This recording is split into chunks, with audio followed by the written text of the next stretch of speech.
राधे कृष्णा जय भोलो राधा रानी की जय। जय भोलो श्री कृष्ण कन्हैया लाल की जय। जय बोलो वृंदावन धाम की जय। जय बोलो यमुना मैया की जय। जय बोलो गोवर्धन गिरिराज की जय। जय बोलो काम्यवन की जय।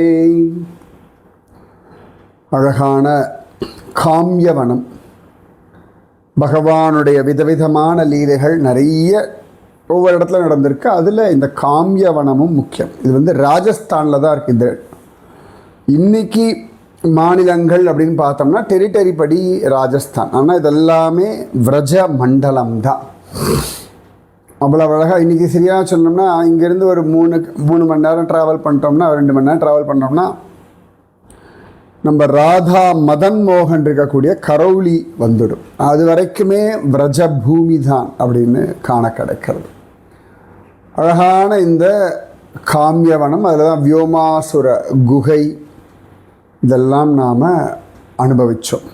இந்த வியோமாசுரன் யார் எல்லாம் சொன்னேன். அப்போ தான் அழகாக அந்த ராஜா பீமரத ராஜாவினுடைய விஷயங்கள் சொல்லும் பொழுது அவர் அழகாக மலையாச்சலம் அங்கே தபஸ் பண்ணார்னு சொன்ன. மலையாச்சலம்ன்றது நம்ம மேற்கு தொடர்ச்சி மலை அந்த மாதிரி வச்சுக்கோங்களேன். அதுதான் மலையாச்சலம், விந்தியாச்சலம்ன்ற மாதிரி மலையாச்சலம் அப்படின்னு சொல்கிறது. அதுதான் இதுக்கு நிறைய பேர் அழகாக விஷயம் எழுதி அனுப்பியிருந்தேன். இந்த வியோமாசுர குகை, அதுக்கு மேலே அப்படியே படி ஏறணும். ஒரு 3-4 மாடி இல்லாட்டி அதை விட வசனமாக இருக்குன்னு வச்சுக்கோங்களேன். அழகாக ஏறலாம் படி. நல்ல பெரிய பாறைமலை. அதில் தான் இந்த வியோமாசுரனுடைய குகை. அதாவது அவனுடைய குகைன்னா அவன் இந்த குழந்தைகளை கொண்டு போய் ஒழிச்சு வச்ச இடம். அப்படி மேலே ஏறினோம் அப்படின்னா ரொம்ப நல்லா இருக்கும். அங்கேருந்து அந்த வியூ பார்க்குறதுக்கு அழகாக இருக்கும். அந்த விரஜபூமி, அந்த மலை, அழகான அந்த கிராமம், நல்லா காற்று, தூரத்தில் தெரியக்கூடிய நந்தகாவ், பர்சானா, இது எல்லாமே தூரத்தில் அங்கேயே இருக்கக்கூடிய விரஜவாசிகள் அழகாக காட்டி கொடுப்பார். நிறைய மயில்களுடைய சப்தம். நான் இந்த மாதிரி சமயத்தில் சாயங்காலம் 4 மணி 5 மணி சமயத்துலலாம் அந்த மலை மேலே ஏறி இப்படி நின்று இருக்கேன். ரொம்ப அழகாக அப்படியே பெருமை அங்கே உட்காந்துட்டு இருந்தாலே ஒரு தெய்வீகத்தை உணர முடியும். ரொம்ப அழகாக இருக்கும். அதாவது நீங்கள் எப்பயாவது பிரஜமண்டலம்லாம் போகிறீர்கள், பிருந்தாவனம், மதுராலாம் போகிறீர்கள்னா டைம் எடுத்து ரிலாக்ஸ்டாக பாருங்க.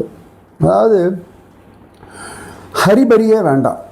வாழ்க்கையில் இந்த ஹரிபரி தான் நமக்கு பல விஷயங்களை அனுபவிக்க விடாமல் பண்ணுறது. முக்கியமாக ஒன்று நினச்சிக்கோங்க, இந்த வாழ்க்கையில் நமக்கு கமிட்மெண்ட் இருக்குது, ரெஸ்பான்சிபிலிட்டி இருக்குது, கடமைகள் இருக்குது, டியூட்டிஸ் எல்லாம் சொல்லுங்க. இப்படி பார்த்தேன்னா ஒரே ஸ்ட்ரெஸ்ஸாக இருக்கும். இன்னொரு விதமாக பார்ப்போம். இப்போ நம்மலாம் ரொட்டீனாக வாழ்ந்துன்னு இருக்கோம். வாழ்க்கையில் அப்பப்போ மாதத்துக்கு ஒரு தடவை இல்லாட்டி வருஷத்துக்கு ஒரு தடவை எங்கேயாவது வெக்கேஷன் அப்படின்னு சொல்லி போவோம். ஒரு 3 நாள் 4 நாள், ஒரு வாரம், இந்த மாதிரி எங்கேயா போவோம். இந்த வெக்கேஷன் போனால் எவ்வளோ ஹாப்பியாக இருக்கும், ரொம்ப ரிலாக்ஸாக இருக்கும். சீக்கிரத்தில் எழுந்துப்போம், பல இடங்கள் சுற்றுவோம், அழகாக சாப்பிடுவோம், வாழ்க்கையே புதுசாக நம்ம பார்த்து அனுபவிப்போம். அந்த மாதிரி இந்த பூமிக்கு ஒரு வெக்கேஷனுக்காக நாம் வந்திருக்கோம். Yes, it's a vacation time. எங்கேயோ இருந்தால் எப்படியோ வந்துட்டோம், ரைட்டா? வெக்கேஷன், நல்லா பெரிய லாங்கஸ்ட் வெக்கேஷன் எதுன்னா இந்த பூமியில் வாழும் வாழ்க்கை. எவ்வளோ வருஷம் வெக்கேஷன் இது. இந்த வெக்கேஷன்லேயே நமக்கு அழகாக படிப்புகள் கற்றுக்கிறோம், பல மனிதர்களை சம்பாதிக்கிறோம், அப்புறமா ஒரு வேலைக்கு போகிறோம், அப்புறம் அங்கே சம்பாதிக்கிறோம், அப்புறம் கல்யாணம், மனைவி, கணவன், குழந்தைகள், வீடு வாசல் என்ஜாய் பண்ணிட்டு இது எல்லாம் நமக்கு பெனிஃபிட்டாக போனஸாக கிடைக்கிறது. அப்போ இட்ஸ் அ வெக்கேஷன். இனிமேல் இப்படி பாருங்க, நான் வெக்கேஷனுக்கு வந்திருக்கேன். எஸ், ஐ ஆம் இன் வெக்கேஷன்.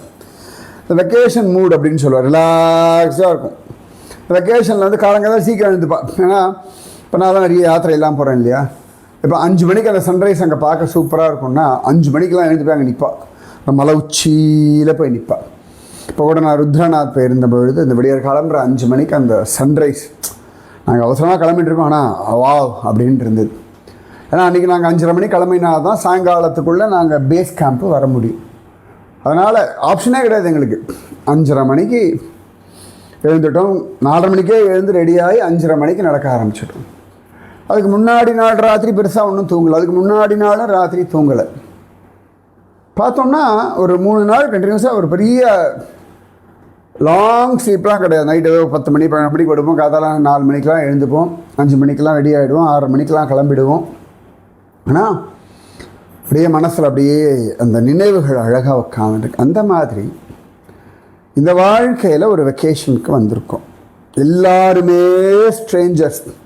இப்போ புதுசாக ஒரு இடத்துக்கு போகிறோம், அங்கே சில மனுஷாவை பார்க்குறோம், பழகிறோம்.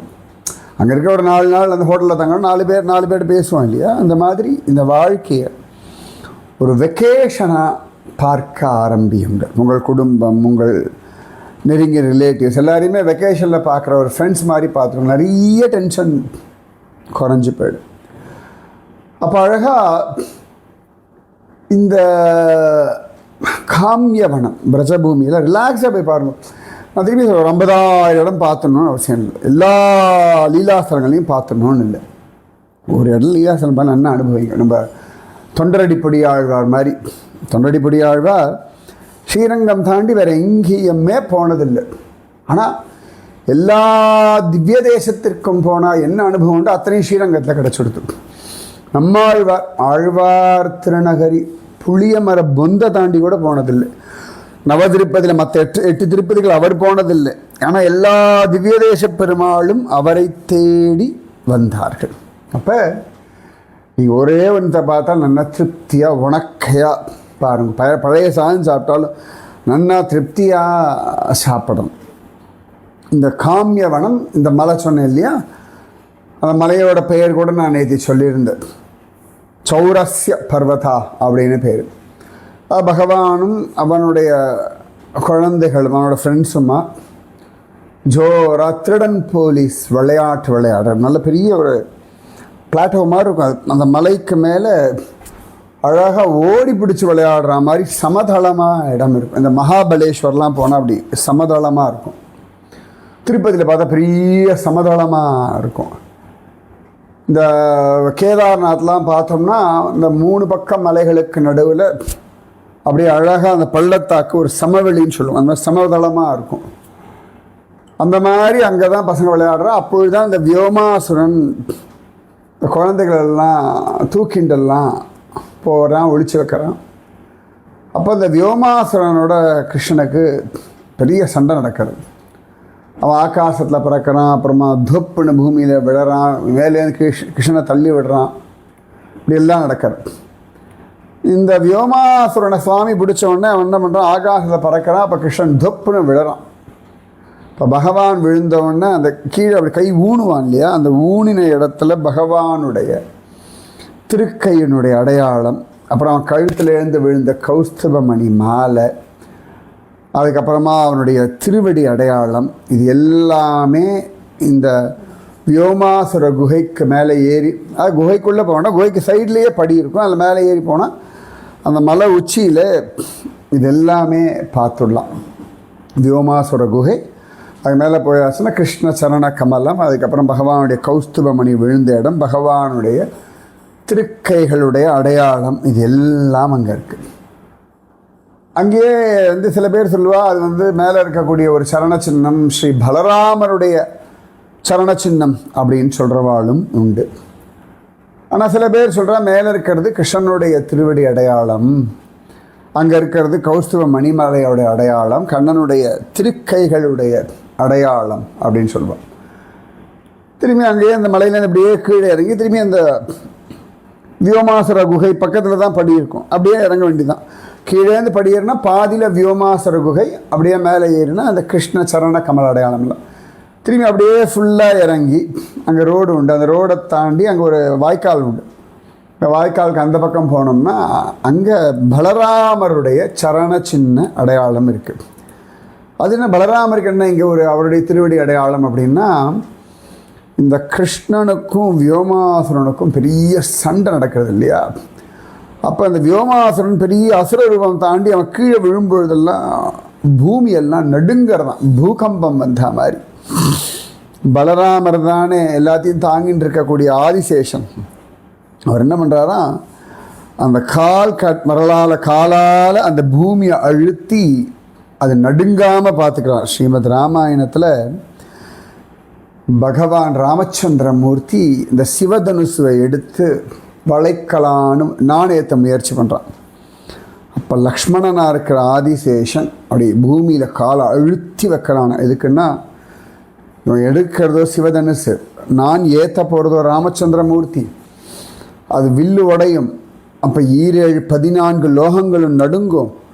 அந்த நடுக்கத்தில் பூமி நழுவாமல் இருக்கிறதுக்காக அது பேலன்ஸ் பண்ணுறதுக்காக அப்படி காலை அழுத்திண்டு வச்சுட்டான்னு உண்டு. அதே மாதிரி இந்த கிருஷ்ணன் வியோமாசுரன் சண்டையில் பூமியில் எங்கேயாவது நடுக்கமெல்லாம் வருமேன்னு சொல்லி பலராமர் தன் கால் அப்படி அழுத்தி வச்சுன்னு இந்த ஒரு ஆக்சுவலாக ஒரு விளையாட்டு உண்டு. இன்றைக்கி மகாராஷ்டிராலெல்லாம் அந்த விளையாட்டு விளையாடுவான். பூமியில் காலை அழுத்தி ஊனிக்கணும். யாராவது ஒருத்தர் அந்த காலை பிடிச்சி இழுத்து அவளை தள்ளணும். அவ்வளவு ஸ்ட்ராங்காக இருக்கும். சமர்த்த ராமதாசருக்கெல்லாம் அந்த திருவடியில் பலம் உண்டு. காலை அழுத்தி வச்சு நின்னாச்சுன்னா அவர் காலை யாராலையும் அசைக்கவே முடியாது. அந்த மாதிரி இங்கே பலராமன் தன் காலை வச்சு அழுத்த அந்த இடத்துல ஜோராக அவருடைய கால் அடையாளம், திருவடி தாமரை அடையாளம், சரண சின்னம், பலராம சரண சின்னம் அப்படின்னு அதுக்கு பெயர்.